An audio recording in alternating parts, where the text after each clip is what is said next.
What's up, guys? It's Luke from Luke the Gathering, and last night I got a chance to play in my first Magic Adventures in the Forgotten Realms booster draft. Tons of fun. As always, I was at Davis Cards and Games, Davis, California, and for Friday Night Magic, they have drafts. And so this was the first time we did the Dungeons and Dragons set for Magic, and good turnout. I think we had initially 16 people drafting, so we had 2 pods of 8, and I was at one of the pods. A lot of fun. We were drafting around the table, and it's nice that I didn't go in cold because I've been playing a lot of draft on Arena, and so it's good to just have some familiarity with the cards. And I've been opening a lot of AFR, obviously. If you've been watching the channel, I've been buying a ton of product, and so I'm just trying to get myself familiar with the cards. And so I think that definitely gives you a little bit of an advantage, of course, if you know what you're looking for. I ultimately ended up drafting a red and black deck, which is all about making treasure.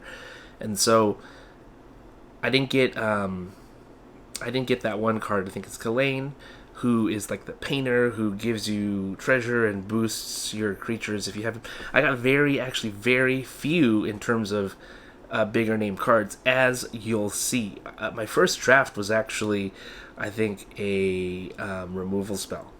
That's what I got in my first pack, because I think pack after pack, my rares were like Flump, and I think I had the Dragon Orb as one of my rares, and so I didn't get very many rares.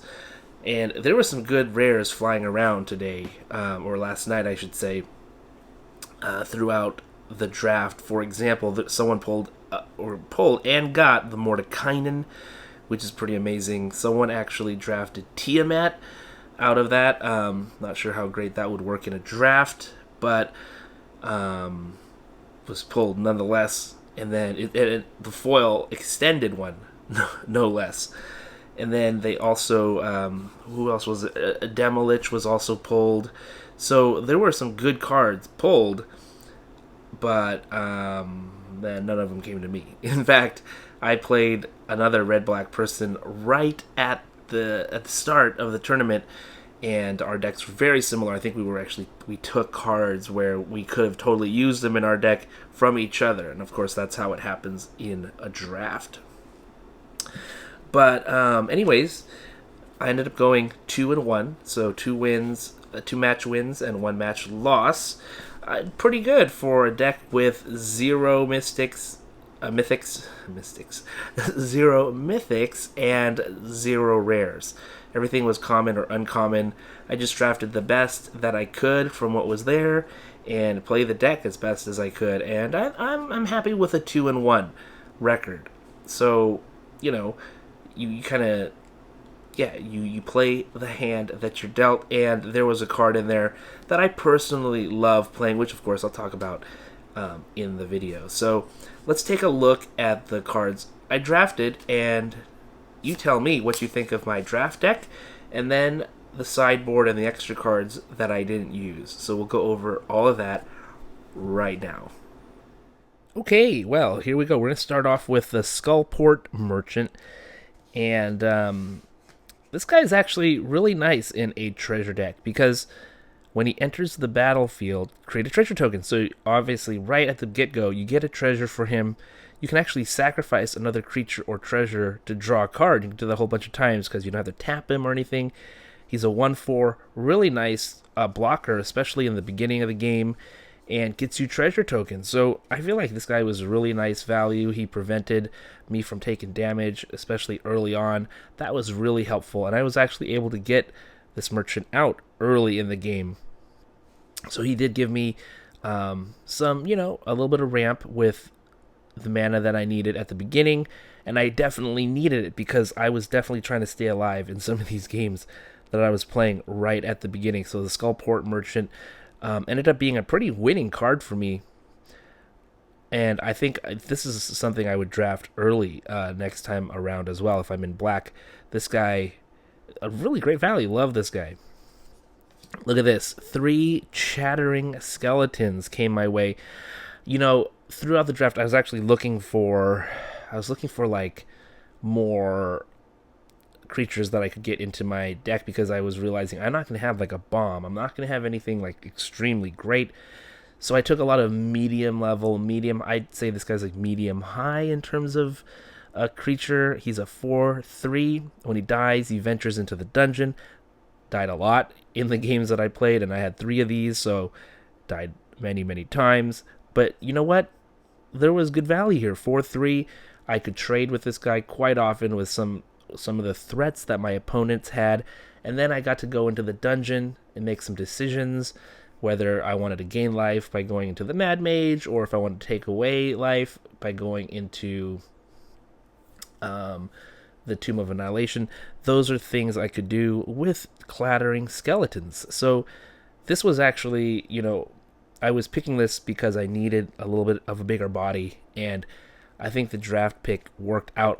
When I saw him, I got him, and he worked out really nice. Baleful Beholder, expensive at 6, but you know what helped me get this out? The treasure. Treasure really helped this guy get out. I think every time he came out to the battlefield, it was because I had treasure used to cash in. Well, I used to cast Baleful Beholder, and that was really good. My opponents surprisingly didn't have much enchantments in terms of things to get rid of, but I did actually use the second ability to gain menace for all my creatures, and that was useful a few times. And then he had a big, nice body there to stay on the battlefield and block for me, and even provide offensive threat. So the Baleful Beholder, I think I needed, because this was probably my biggest threat, a common, my biggest threat. But it's still a 6/5, and so I think if you're like me and really in need of something big and you can't find it, well, you're gonna have to take one of these for sure. Yeah, because you know what? Like, I had no dragons. Like, I saw dragons all over the place. I had none. I didn't see them in draft, in the packs, but people were taking them, obviously. Jaded Sellsword, another 4/3 body. Didn't do a whole lot with Jaded Sellsword this game. So, there we go. Thieves' Tools. This was nice, actually. I got this a lot at the beginning of the game. Gives you a treasure.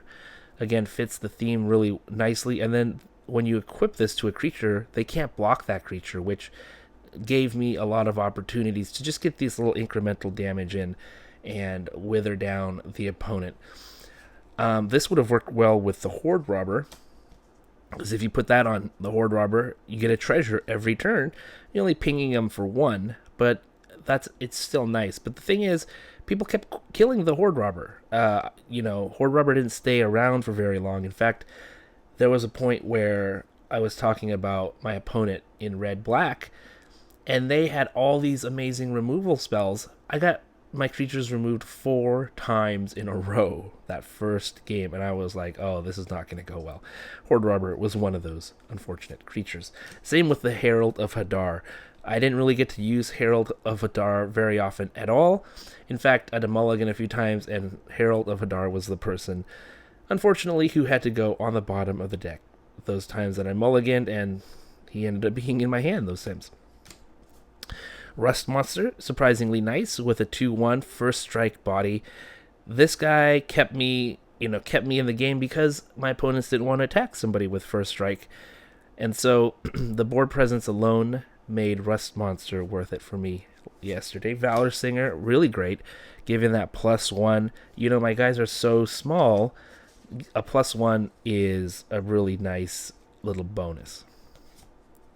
Drider, I had 2 of these, and this was probably my second biggest threat besides Beholder, because it's a 4/3, like the skeletons, but has reach, and whenever it deals combat damage, makes a spider. I was able to make a spider maybe once in the games that I played, but definitely an immediate threat, and I think opponents were really paying attention to Drider when it came out, and so didn't stay on the board very long, just because Driders ended up being, just a huge focus for my opponents.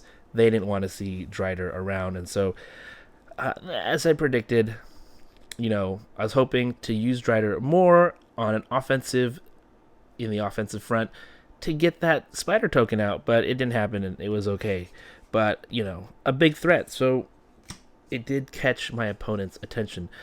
Now, this guy, Hobgoblin Captain, I feel like he's almost a big threat, but not really. 3-1, so only 1 for toughness. But he has first strike when you can get total power of 6, so with that pack tactics sort of ability there. And this guy put in a lot of work. I actually put the thieves tools on this guy, and pinging the guys for 3 every turn was a really great thing to do. Felt really good about that. And so, 3 is the most you can do with the thieves tools. And so Hobgoblin Captain was really nice for the thieving tools. And this guy put in quite a bit of work, only costs 1 and a red. So really cheap to get out, came out really quickly. With the 3 power, it made my opponents a little bit hesitant to attack me.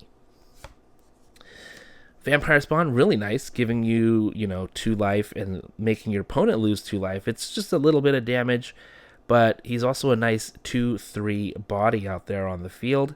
And 2-3 is actually really good. That 3 defense makes a pretty huge difference sitting out there. It makes him a lot scarier than, you would really think.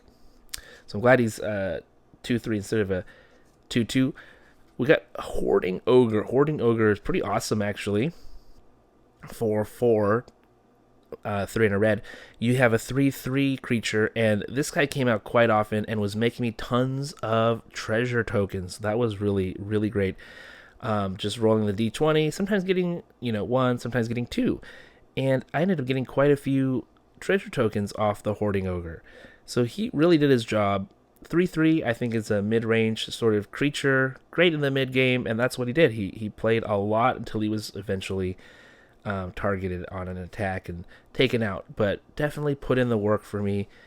I would definitely take Hoarding Ogre again. I feel like he's a good one to have. You come to a Knoll Camp. So this card I chose, it's really nice. It only costs 2. It's an instant. You can use it offensively or defensively. Definitely up to 2 target creatures can't block this turn is a really great surprise. Actually used that to win a game last night, because if they can't block, your guys are just going to swing in and possibly win, which they did. And it also saved a creature by giving a creature +3/+1 until the end of turn. So this ended up being a really nice instant to have. I think having this just gives you a little bit more assurance, like, okay, my guys are going to survive, and I'm not going to take a bunch of damage, or I could do damage with it. So since it goes both ways, offensively and defensively, I thought this was a really nice addition to the deck. This was one of the cards that was wavering, like, should I pick this, or should I put something else in? This one won out, and I'm glad I had it in the deck, because it actually put in the work. Check for Traps was one of those cards I wasn't sure if I wanted in the deck or not. It ended up making the cut because it's an interesting card. It lets you look at your opponent's hand, and it lets you take a card away from there. I thought those are kind of a powerful effect, and it's nice to have this effect at the beginning of the game when you can have the entire hand revealed and see what's going on. But it's also good in the mid game and even late game, because your opponent might be holding cards to use, and they really want to get you with that one card that they don't want to lose, and then you check for traps and you can get rid of it. Unfortunately, that didn't work out quite as beautifully as I thought. I ended up actually using this twice. I got once where the person just had land, and so they didn't lose anything, but it was nice to see that they just had land. And then the other instance, I actually was able to get rid of a fly. So not like a fly like buzzing around, but the card fly, which gives creatures the flying ability. And I'm actually really glad to get rid of that, because I don't have that much air removal. I have, the Drider, who has reach, and a couple other things, but not a ton. So I was able to get rid of that, and that was really useful. Power Word Kill. Really great removal skill. No, not a skill. It's a spell. A really great removal spell. So power word kill, an instant destroys target non-angel, non-demon, non-devil, non-dragon. And so most things it can destroy. Can't destroy dragons, of course, but this is really nice, especially earlier on, getting rid of some of the when you're doing early, battles and combat. This actually can make a big difference, and it doesn't cost a whole lot to use. This was an early draft pick for sure for me, and not my first pick. I'll show you the first pick. It's coming up a little bit later, but this was something I'd definitely take if I was in black. My favorite types of cards, Price of Loyalty. I drafted 2 of these. This card also won me the game. It removes a creature from your opponent's side, brings them over to your side. And, in limited, there's not a whole lot going on sometimes. Sometimes you really have a huge battlefield, but sometimes it's just like you with like 2 creatures and your opponent with 1 or 2 creatures. And if you steal somebody with flying or you take their entire board of 2 creatures, which I did, that can really just win you the game. And that's what Price of Loyalty did. Plus, because if you use treasures with this, and I had a ton of treasures, gives those creatures you steal +2. And that +2 kind of puts it over the top. And Price of Loyalty was priceless for me. I love how this guy's like, okay, let's make a deal, right? And so he's kind of like giving him money and shaking hands, and this goblin guy will work for him. That's what happened with this game in the games that I played last night. So that was really, really good. Price of Loyalty, when I had it in hand, it put the work in, and great card. I just really love having this type of card in my decks. And the last card I want to talk about real quick is Grim Bounty. Grim Bounty was actually the first card I took, and kind of set me off into choosing black. Really great removal spell. Costs 4, but it does create a treasure token, and you can target planeswalkers with it as well. So this is a common card, but it beats like a Flump and a Dragon Orb, so I definitely took this. And so I took that, never took a rare or mythic, just a bunch of commons and uncommons, and went 2-1. And so I was pretty happy with that. And that was the deck, obviously without the lands in it. Let's go over these cards. These are the ones that didn't quite make the cut. They were in the sideboard. So Warlock class didn't make the cut. I just felt like the abilities, I think the creature dying thing would have worked a little bit, but I felt like throughout, I really like this, opponent loses life equal to what they lost during the turn. However, it costs 7 to get there, and it's level 3, so 7 plus 2 more, 9, overall 10 mana into this. That's a lot of mana. And I, thinking about it now, throughout the game, I was trying to stay alive with my little guys, and, I don't think I would have had the ability to put the mana into this card to really get it to work, so I'm glad I didn't include it. You find some prisoners. I was thinking about this card specifically because there's a lot of artifacts in this set, and to just destroy an artifact, it could be really powerful. Thankfully, I didn't face a lot of artifacts, and it didn't quite make the cut, so I didn't use it. The second part, where I can exile the top 3 cards of a target opponent's library, is really interesting, and I think that's a fun extra effect, which is surprising, which would surprise opponents with. But again, I didn't get a chance to give it a shot because I didn't make the cut. I sort of wanted to put Unexpected Windfall in because there's no way to really draw extra cards in my deck. This also makes treasure tokens. I drafted 2 of these, but, ended up not using either of them. And I thought, in the end, I guess it was the right choice. Didn't really need it. Cost 4. You have to discard a card. I think what really made me not choose this was the discarding thing. I just didn't want, I felt like, oh man, I'm not going to have a lot of cards in my hand anyways, because I'm using all these little creatures. They're all going to hit the board as soon as they get into my hand, and my hand is going to be pretty small. There's not going to be much to discard, so I ended up not using Unexpected Windfall. Deadly Dispute, it's another one of those things where you have to sacrifice an artifact or creature to use. Usually in black that's okay, but because I felt like I don't feel like sacrificing a lot in my games, this didn't make the cut, although I think Deadly Dispute is a pretty good way to get cards. So here's just the plains. Oh, Fate's Reversal. This gets a card back from the graveyard. I ended up drafting 2 of these just because it was going around and around. And it helps you venture. Gets a card back from the graveyard to your hand. But, I don't know, not good enough to make the cut. And I was like, well, maybe I need to recycle some of my creatures because I don't have very many big creatures. Ended up not needing to do that. So this didn't make the cut. Boots of Speed. Nice to have. Gives a +1. Only equips for 1. Gives haste. But not good enough to make the cut. Spike Trap, I think, costs too much to get going. Here's the other Unexpected Windfall. Dueling Raper almost made it in.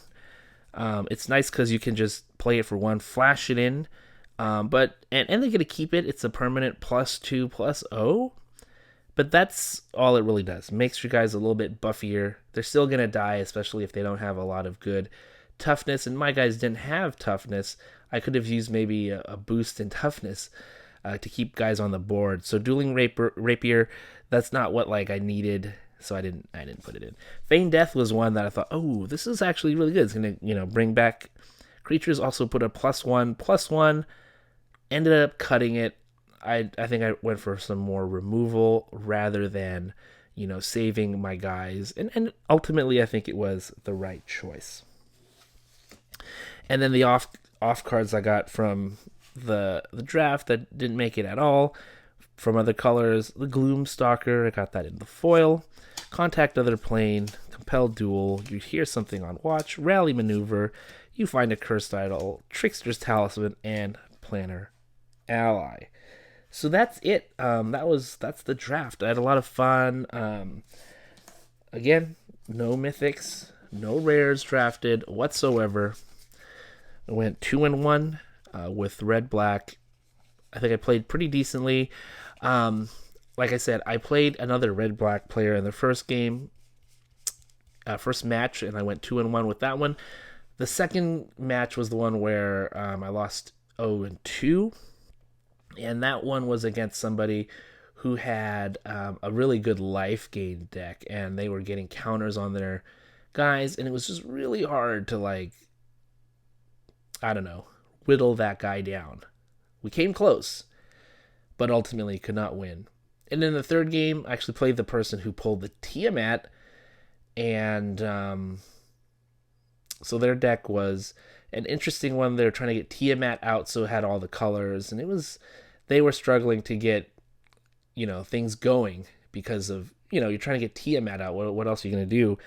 And I was able to win that one. Not too difficult, but it was I went 2-1. There was the one game I actually had a really hard time drawing mana, which is stuff that happens typically in the limited games. And so 2-1 was the ultimate record, and just had a lot of fun. I can't wait till next Friday. Next Friday we'll have another AFR draft, and I'll be there. I think there's a draft tonight too. I don't know if I'll do it. We'll see.